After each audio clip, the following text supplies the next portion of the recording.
Don't you love New Tool Day?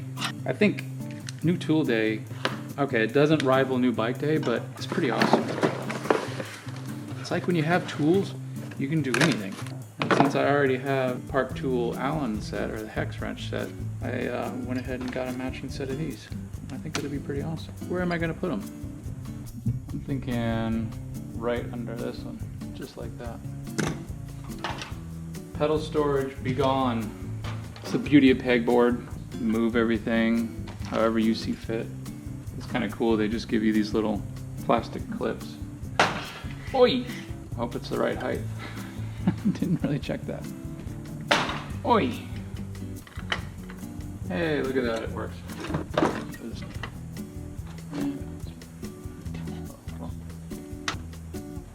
I do wish they could find a better way to mark this thing with a 15, or any number for that matter. There they are, out of the way. That was easy. And I bet you're glad that that's done, because you came here to see a helmet review. The POC Tectal Race with Spin, I believe. Let's get to it. They've got kind of a new look, don't they? All right, clearly this is not the helmet you came to see, but this is the main reason I thought that the POC Tectal Race wasn't going to fit me well, because when I got this thing as a road helmet, I had to like trim out the foam here with a razor blade because it was just too tight on my forehead here. And so going on the basic knowledge that most people's heads fit a certain manufacturer's helmet, I assumed that the POC Tectal Race wasn't going to fit me any better than this is. But I was mistaken, because it fits great. All right, so if you saw my last video about the Fox Flux and the Bell Sixer, if you got to the end of it, you saw that I picked a POC Tectal Race with Spin. Little bugs flying around. I didn't really compare that one to the other two because it was really, it's way out of the price point. It's like 70% more than the other two were. Clearly it was worth the extra 70 some dollars to me to keep it. And here I'm going to tell you why, especially now that I've been wearing it for a little bit. This doesn't have MIPS, but when you hear Spin associated with a POC helmet, it's their own MIPS technology, if you will.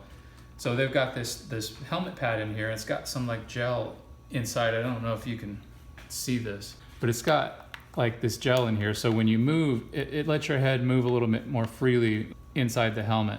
So it kind of acts like MIPS. I don't know how viable or reliable that is. I don't know if there's any more or less testing on that compared to MIPS, but it's got something similar. I don't know if this pad had been treated with some type of antimicrobial agent to keep it from stinking. I've worn it a lot. It's starting to smell, so I'm guessing it wasn't, or if it was, this stuff doesn't work very well. But it's just Velcroed in like everything else, and it's washable.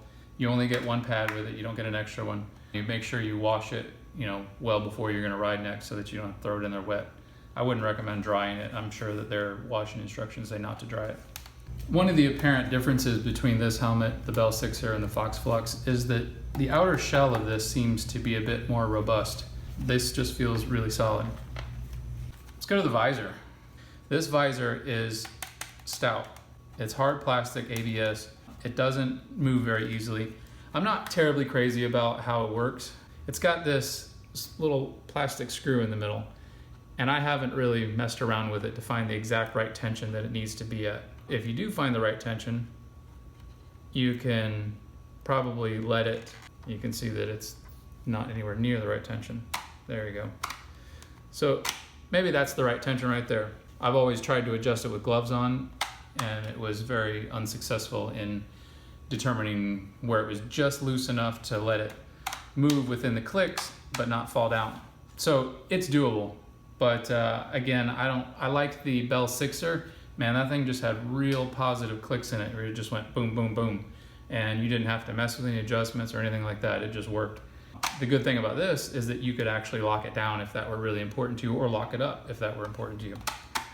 As you can see, POC puts a lot of design thought into ventilation. That's really what this road helmet's known for.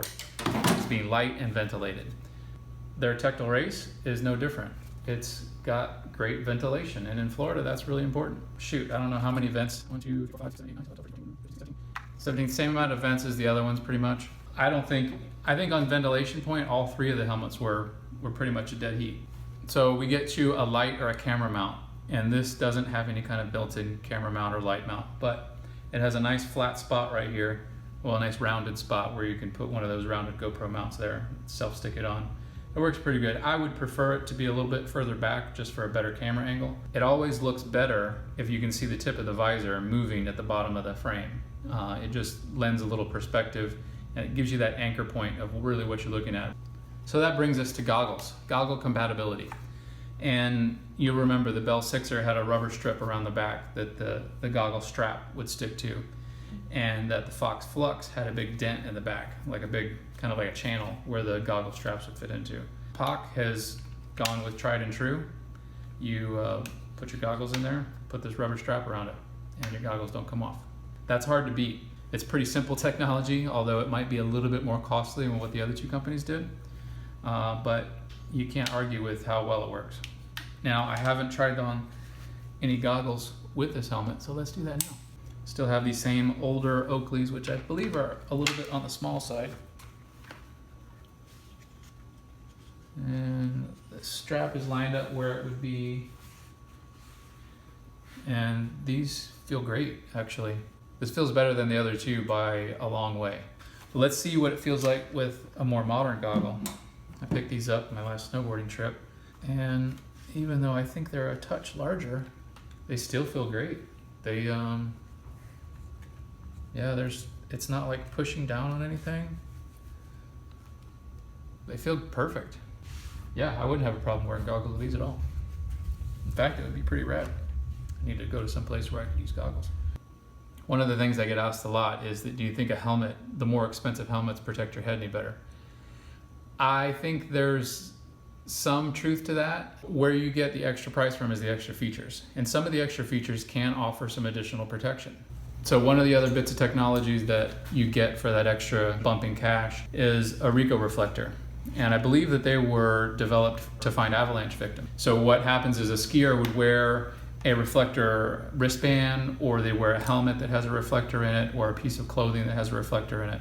And then ski patrol rescue workers will have these transmitters that transmit a certain frequency out into a direction, field of view, if you will. They ping something, and if they get something get back, they know that there's somebody out there. And so you're probably not going to be biking in an avalanche, but if you are out biking in the wilderness and you happen to be riding solo, which a lot of us do, and you go down and you can't come out, when they go looking for you, they may employ a Recco transmitter, and your helmet would be able to transmit it back. That might be worth a little extra cash depending on where you are and where you ride. Again, get the helmet that fits you best. That's probably going to protect your head better than MIPS or Spin or any other kind of technology they have out there that they incorporate into helmets. A better fit, I believe, is the best safety measure in a helmet. So I think that pretty much covers the features of this helmet. I wish it fit everybody like it fits me. I would tell you to go out and buy it. With sight unseen, just buy one of these because it fits fantastic. But it might not fit you that well, so you're going to have to try it on.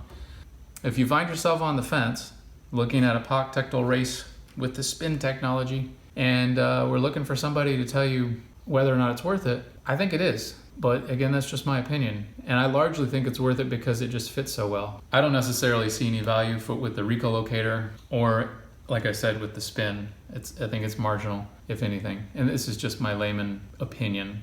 I have done no scientific testing on it. So that's it. Go buy a helmet. Buy the one that fits. It's kind of like when people ask what bike to get. Buy the bike that calls you to ride it the most. If there's 2 bikes, they're pretty much equal, and one of them just really sends your flag up the pole, or really rocks your boat, or really makes your downstairs tingle, buy that one. Buy the one you want to ride the most. Buy the one you want to wear the most. And this one was definitely that for me. That's it. That's all I got to say. Thanks for watching. See you next time.